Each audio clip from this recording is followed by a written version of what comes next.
With 1.3 billion people, China is the world's largest consumer market, which obviously makes it an attractive target for exporters. That's one reason American companies generally feel that China's still growing middle class will lead to increased opportunities in a variety of industries, especially consumer-based industries, franchising, and the services sector. And with an expected 250 million citizens over the age of 65 by 2020, elder care is also seen as a major growth sector. With 700 million people online, e-commerce is also an area that's expected to grow significantly in coming years. Still, tapping into that huge market can present challenges for U.S. businesses, so doing extensive research is a must. For example, there are some sectors of the economy that the Chinese government doesn't open to foreign competition. Also, while the government has taken steps to curtail corruption and a lack of transparency in business practices, they are still seen as significant problems. That said, Chinese consumer spending is expected to triple to over $6 trillion a year by 2020. The U.S. commercial service is also well positioned to help, with more experts in China than in any other country. What else does your company need to know before saying ni hao or hello to new customers? And why should a U.S. company export to China? So here's why you need to be exporting to China. First of all, you've got 1.4 billion people. China is the place to be because it's where the market is and it's where growth is being driven. You've got so many new consumers and up and coming middle class that are going to be consumers. It's transitioning from an investment heavy to a consumer dominated market. This is really a unique moment in time for China. So there are a lot of good sectors in China, and it's really going to be dependent on where. If you go to the Northeast, it's a very different mix of what sectors are good than in the South. So in the South, in Guangzhou, which has traditionally been the source of manufacturing, smart manufacturing. There's a lot of automation going on. There's a lot of efficiency in how do you make manufacturing plants more efficient, more productive. There's a lot of innovation going on in the South. So we see a lot of IT going into the South. But there are clusters throughout China.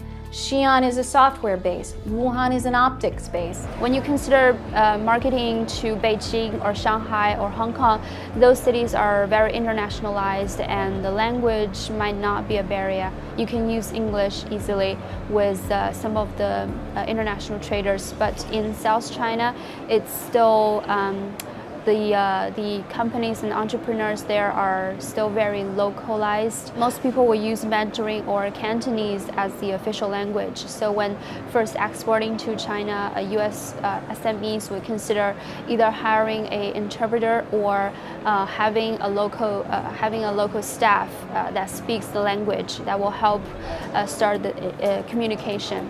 China and China's governments have invested in infrastructure. There are 267 airports that are being built or designed, 257 green data centers being built in China. So the opportunities are huge. Wherever there's a pain in China, there's an opportunity. Education is huge. The ability for U.S. educational institutions to attract Chinese students, 2-year, 4-year trade schools, another opportunity. Tourism.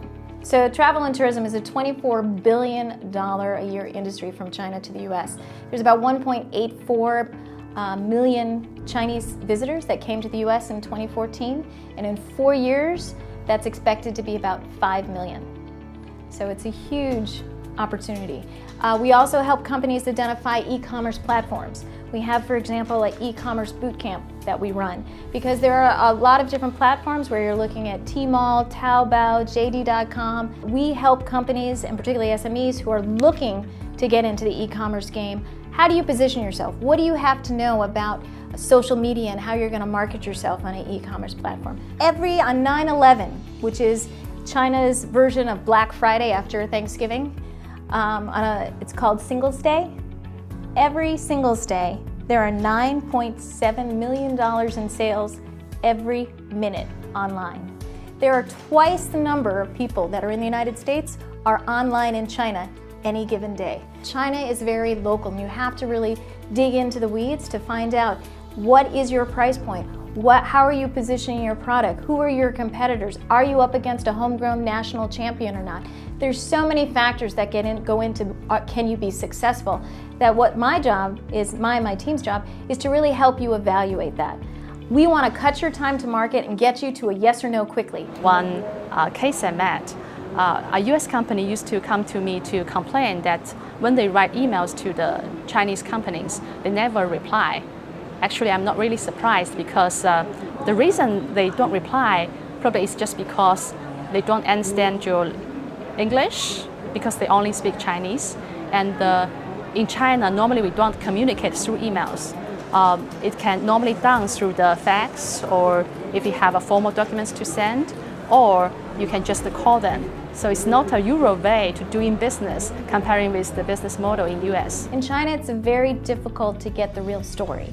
And so having someone that's followed a particular sector for 15, 20 years, who's known the government officials from when they were in a more junior position, rising in the ranks, is unbelievable to use that network on your behalf. So 3 important things that you need to think about. First and foremost is due diligence, due diligence, due diligence. Did I mention due diligence? We can help as a baby step on that. Know who you're doing business with. Know their connections, know the local playing field. Secondly, protect your IPR. Do the steps you need to take so we can help you. China is a first to file, not a first to invent. If you don't take the steps to protect your trademark, your trade secrets, when you get into trouble, we can't help you. And third and foremost is really know the players. Check in with us. We are one of many points of reference, but when you come and you do business in China, do make a point of stopping into one of our 6 offices and letting us give you an update of what we're seeing. Want to learn more about exporting to China? Explore the China Country Commercial Guide on export.gov or connect with a U.S. commercial service trade professional. Brought to you by the U.S. Commercial Service, part of the U.S. Department of Commerce's International Trade Administration.